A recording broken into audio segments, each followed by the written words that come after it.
Hello, my darling, and welcome to today's story time.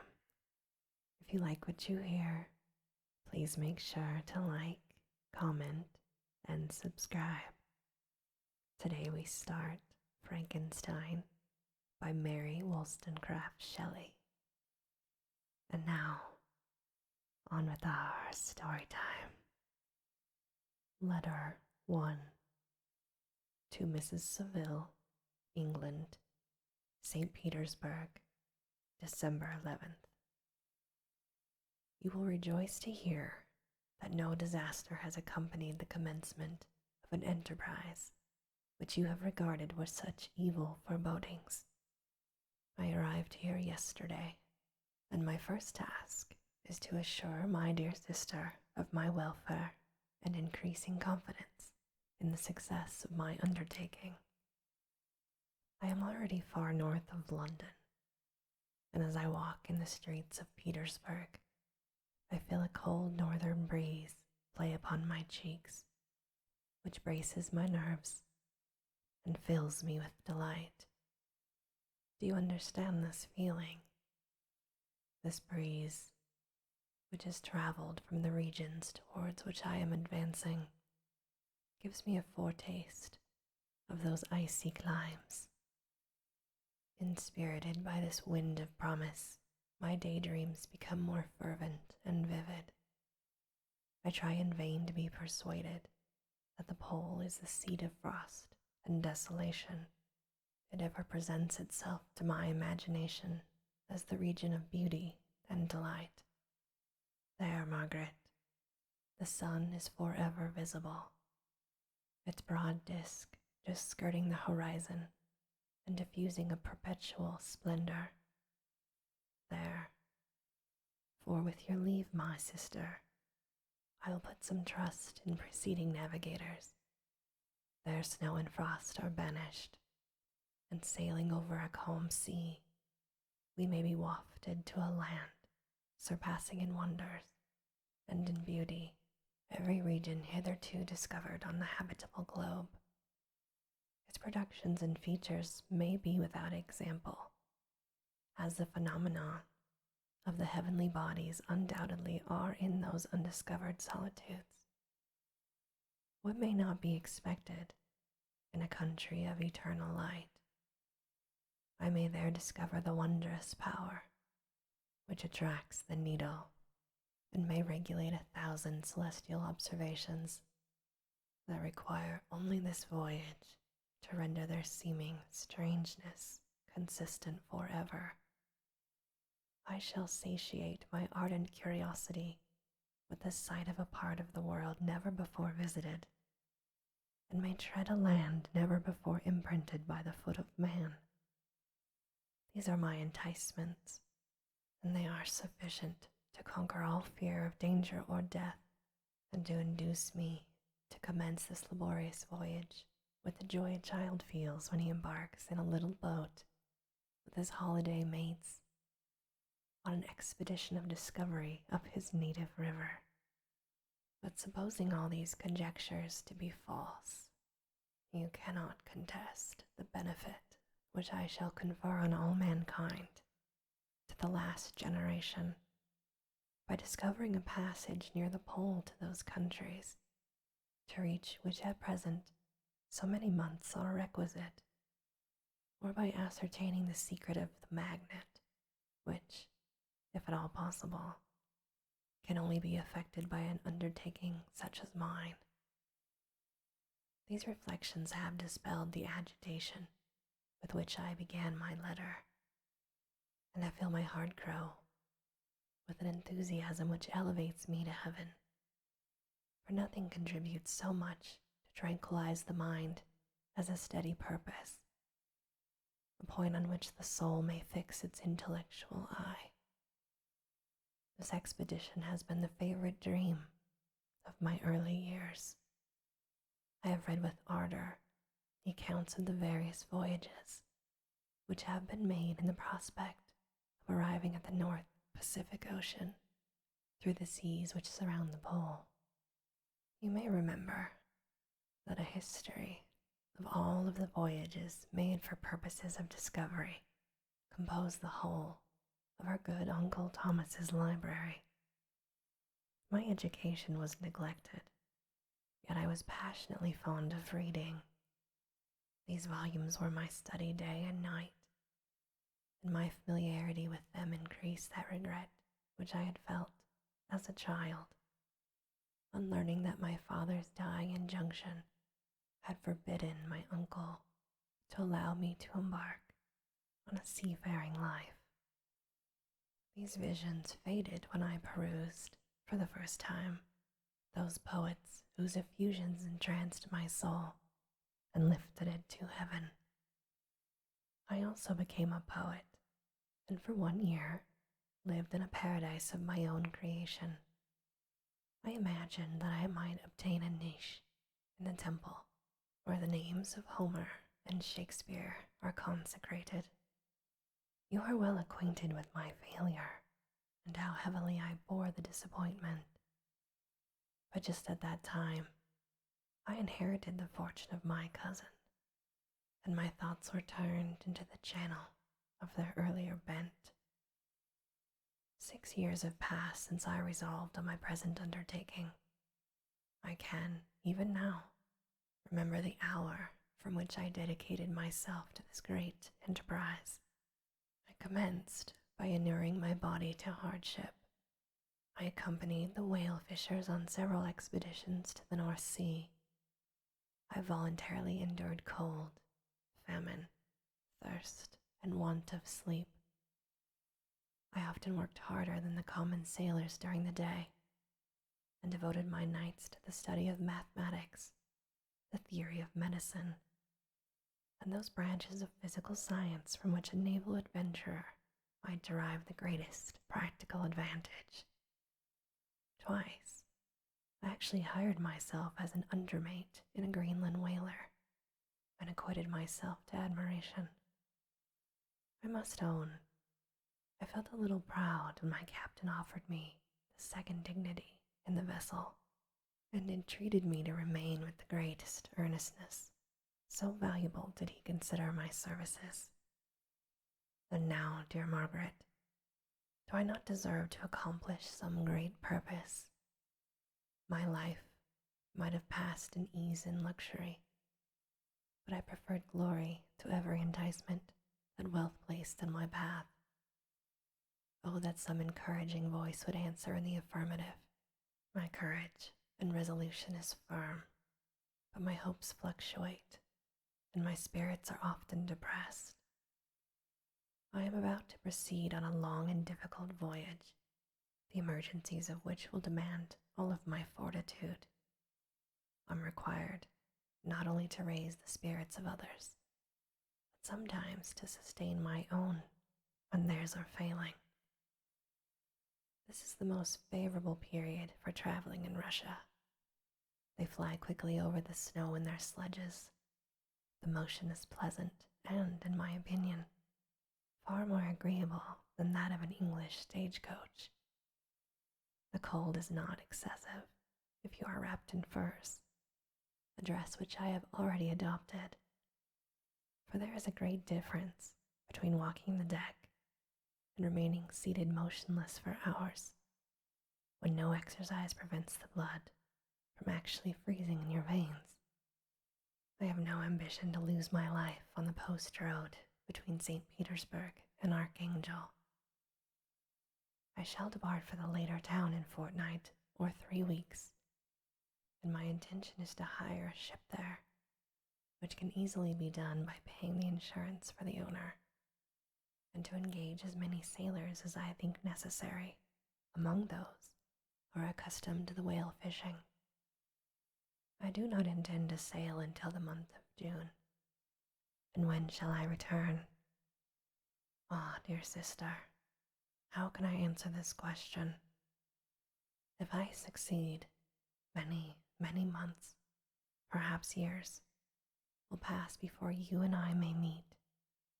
If I fail, you will never see me again. Farewell, my dear, excellent Margaret. Heaven shower down blessings on you, and save me, that I may again and again testify my gratitude for all your love and kindness. Your affectionate brother, R. Walton. Letter 2.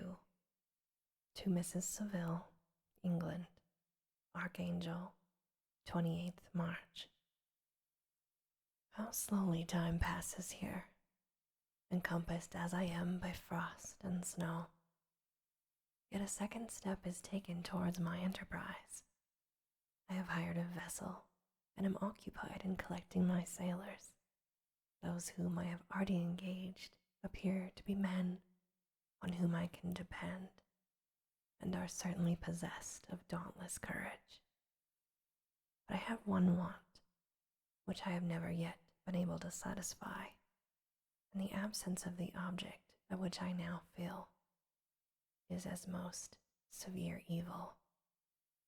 I have no friend, Margaret. When I am glowing with enthusiasm of success, there will be none to participate in my joy. If I am assailed by disappointment, no one will endeavor to sustain me in dejection. I shall commit my thoughts to paper, it is true, but that is a poor medium for the communication of feeling. I desire the company of a man who can sympathize with me, whose eyes would reply to mine. You may deem me romantic, my dear sister, but I bitterly feel the want of a friend.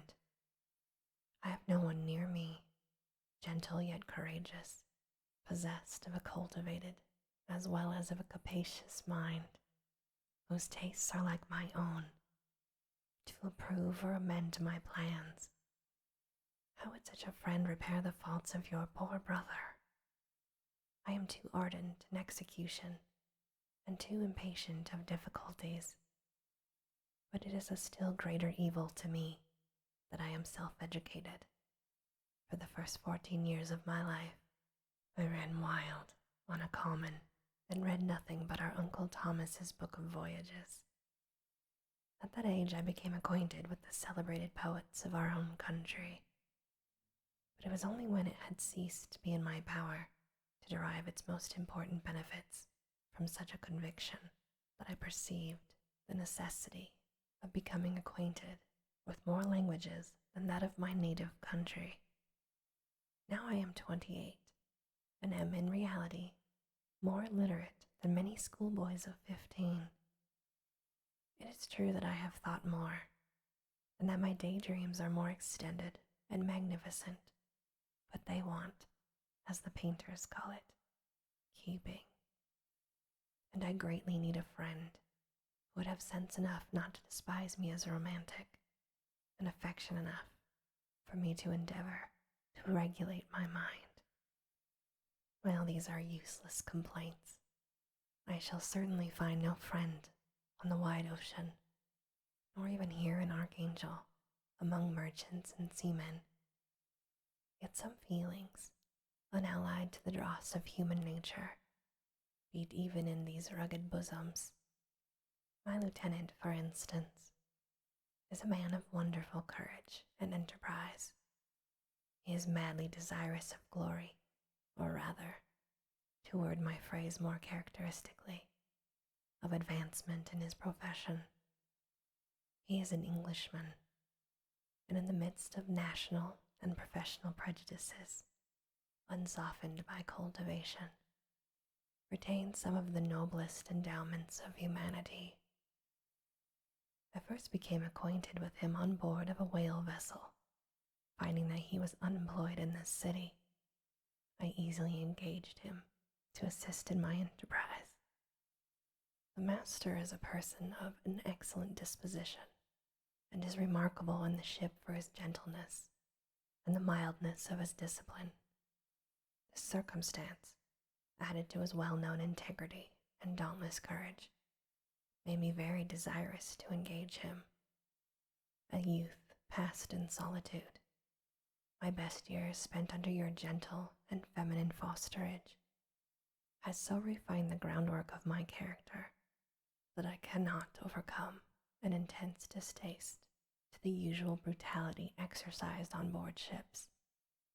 I have never believed it to be necessary, and when I heard of a mariner equally noted for his kindliness of heart and the respect and obedience paid to him by his crew, I felt myself peculiarly fortunate in being able to secure his services.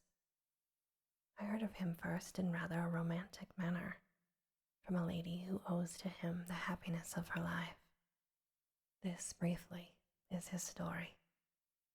Some years ago, he loved a young Russian lady of moderate fortune. Having amassed a considerable sum in prize money, the father of the girl consented to the match. He saw his mistress once before the destined ceremony, but she was bathed in tears, and throwing herself at his feet, entreated him to spare her, confessing at the same time that she loved another, but that he was poor, and that her father would never consent to the union. My generous friend reassured the suppliant, and on being informed of the name of her lover, instantly abandoned his pursuit.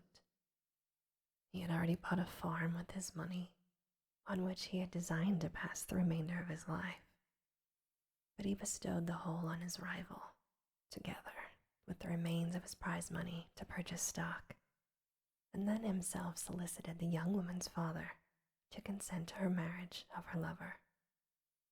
But the old man decidedly refused, thinking himself bound in honor to my friend, who, when he found the father inexorable, quitted his country, nor returned until he heard that his former mistress was married according to her inclinations. What a noble fellow, you will exclaim. He is so, but then he is wholly uneducated. He is as silent as a Turk, and a kind of ignorant carelessness attends him, which, while it renders his conduct the more astonishing, detracts from the interest and sympathy which otherwise he would command. You do not suppose, because I complain a little, or because I conceive a consolation for my toils, which I may never know, but I am wavering in my resolutions. They are as fixed as fate, and my voyage is only now delayed until the weather shall permit my embarkation. The winter has been dreadfully severe, but the spring promises well, and it is considered as remarkably early in season. So perhaps I may sail sooner than I expected. I shall do nothing rashly. You know me sufficiently to confide in my prudence and considerateness whenever the safety of others is committed to my care. I cannot describe to you my sensations on the near prospect of my undertaking. It is impossible to communicate to you with a conception of trembling sensation, half pleasurable and half fearful, with which I am preparing to depart. I am going to unexplored regions, to the land of mist and snow, but I shall kill no albatross. Therefore, do not be alarmed for my safety, or if I should come back to you as worn and woeful as the ancient mariner. You will smile at my allusion, but I will disclose a secret. I have often attributed my attachment to, my passionate enthusiasm for, the dangerous mysteries of ocean, to that production of the most imaginative of modern poets. There is something at work in my soul which I do not understand. I am practically industrious, painstaking, a workman to execute with perseverance and labor. But besides this, there is a love for the marvelous, a belief in the marvelous, intertwined in all my projects, which hurries me out of the common pathways of men, even to the wild sea and unvisited regions which I am about to explore. But to return to dearer considerations, shall I meet you again after having traversed immense seas and return by your most southern cape of Africa or America? I dare not expect such success, yet I cannot bear to to look on the reverse of the picture. Continue for the present to write to me by every opportunity. I may receive your letters on some occasions when I need them most to support my spirits. I love you very tenderly. Remember me with affection, should you never hear from me again. Your affectionate brother, Robert Walton. And this, my darling, ends our story time for today. As always, I hope that you have very sweet